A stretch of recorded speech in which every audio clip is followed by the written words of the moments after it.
सबसे ज्यादा कौन सा प्रश्न बना है, तो बेटा यही है। तो वेरी वेरी इंपॉर्टेंट प्रश्न है, बहुत ही ज्यादा महत्वपूर्ण प्रश्न है, बहुत ज्यादा बार पूछा, किस किस तरह से पूछा यह भी आपको मैं बताने वाला हूं। आर्टिकल 1 की हम बात कर रहे हैं, अनुच्छेद 1 की हम बात कर रहे हैं, संविधान में किससे उल्लिखित है यह आपको बताना है। ऑप्शन है India, that is Bharat as federation of state. तो मैं आपको यह क्लियर कर देता हूं कि हमारे संविधान में फेडरल शब्द का यूज ही नहीं है, तो यह तो हो जाता बेटा गलत। India that is Bharat as parliamentary democracy, तो पार्लियामेंट्री डेमोक्रेसी है, लेकिन यह आर्टिकल 1 में कहीं पर भी कोई नहीं है।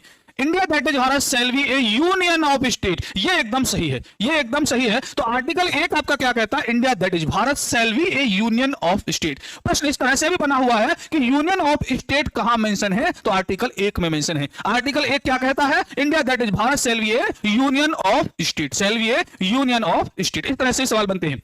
अगला प्रश्न ये रहा आपके सामने, Which article deals with the election of the president? Election of the president, राष्ट्रपति के निर्वाचन से संबंधित कौन सा आर्टिकल है, राष्ट्रपति के निर्वाचन से संबंधित कौन सा आर्टिकल है। तो आर्टिकल 72, 54, 76 या फिर 66। तो इसका सही जवाब है आर्टिकल 54, आर्टिकल 54। बढ़ते हैं अगले प्रश्न की तरफ। अगला प्रश्न ये रहा, Which of the following articles of the Indian Constitution mentions the organization of village panchayat, ग्राम पंचायत, ग्राम पंचायत से गठन के लिए कौन सा आर्टिकल आपके संविधान में दिया हुआ है, ग्राम पंचायत के गठन के लिए।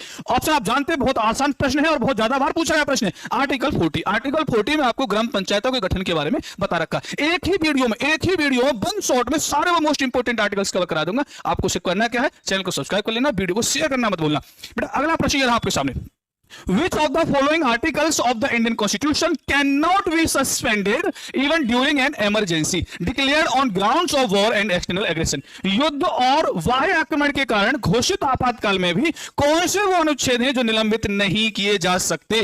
तो आप बहुत अच्छे से अगर जानते हैं तो अच्छी बात है। क्या है, आर्टिकल 20 और 21, आर्टिकल 20 और 21, article 20 and 21 cannot be suspended even during an emergency. अगला प्रश्न बेटा आपके सामने, एज पर article 123 the ordinance making power is the most important legislative power of. अनुच्छेद 123 के अनुसार, अनुच्छेद 123 के अनुसार अध्यादेश जारी करने की शक्ति, अध्यादेश जारी करने की शक्ति किसकी महत्वपूर्ण विधायी शक्ति है, किसकी महत्वपूर्ण विधायी शक्ति है। तो इसका सही जवाब होगा प्रेसिडेंट। सवाल इस तरह से बन सकता है, अध्यादेश जारी करने की शक्ति किस अनुच्छेद में, तो अनुच्छेद 123 में है। किसकी शक्ति है, तो बेटा राष्ट्रपति की शक्ति है।